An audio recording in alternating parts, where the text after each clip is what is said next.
Aujourd'hui, on est sur un univers de projets numériques toujours plus complexe, toujours plus riche, avec un haut besoin d'industrialisation, de qualité, avec la sécurité aussi.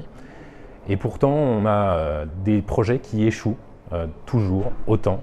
Il y a besoin d'un acteur nouveau, une nouvelle typologie d'entreprise qui va être capable d'aider les grands groupes à collaborer entre les différentes parties de l'organisation et aussi avec leurs partenaires dont les startups font partie.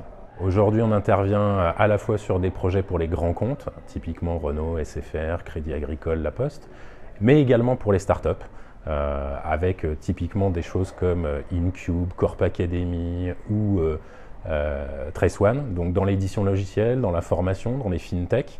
Et l'apport d'Equino, c'est pour ces startups de les aider à passer à l'échelle avec de l'industrialisation, de la qualité, et pour les grands groupes, les aider à poursuivre leur mue, à réussir leur projet numérique. Aujourd'hui, il y a quelque chose qui est assez marquant, c'est qu'on a des clients qui parfois nous font des infidélités, et puis ils finissent toujours par revenir, puisque effectivement on a ce modèle qui est différent et qui leur permet de réussir leur projet.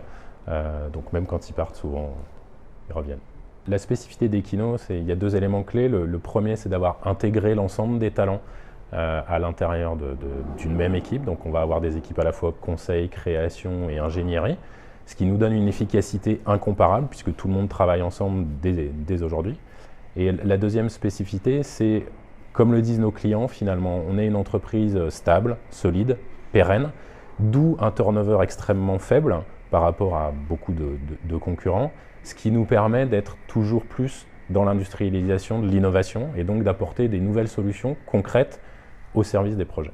Aujourd'hui, il y a deux enjeux principaux, c'est effectivement cette expansion internationale. On a ouvert des bureaux à Londres, à Singapour. On a aussi une équipe à Ho Chi Minh d'à peu près 50 personnes. Et puis le deuxième enjeu, c'est de tirer parti du rachat de Havas, il y a maintenant 1 an. Ce groupe familial qui évidemment nous permet d'aller beaucoup plus vite dans le déploiement de notre vision stratégique.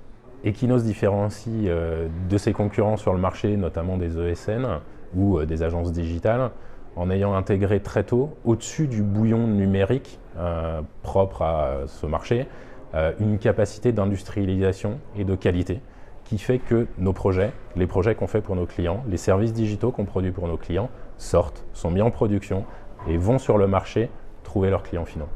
Equino en 3 chiffres clés, c'est 250 personnes, c'est à peu près 10 ans d'existence et c'est une croissance extrêmement forte sur cette période puisque à la création il y avait à peu près 20 personnes, aujourd'hui on est 250.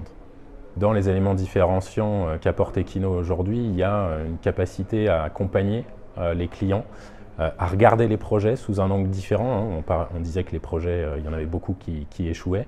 Comment est-ce qu'on fait pour régler ce problème concrètement? On va s'inspirer beaucoup de ce qui a été fait dans la Silicon Valley en apportant des nouvelles méthodologies, par exemple l'agile, le service design, customer development. Et puis aussi, on va amener une capacité d'innovation technologique, innovation maîtrisée avec une capacité d'industrialisation importante. Donc pour les années qui viennent, effectivement, on veut avoir ces mêmes compétences qui vont travailler sur des nouveaux projets. Historiquement, on a beaucoup travaillé dans l'optimisation, la digitalisation de process pour gagner les coûts. Demain, ces mêmes compétences sont au service des startups ou des grands groupes d'ailleurs, pour créer des nouveaux marchés, que ce soit dans les fintech avec InCube, que ce soit dans la formation avec Corp Academy, mais aussi pour les grands groupes avec par exemple Renault ou Crédit Agricole, pour lesquels on les a accompagnés dans le lancement de Pure Player.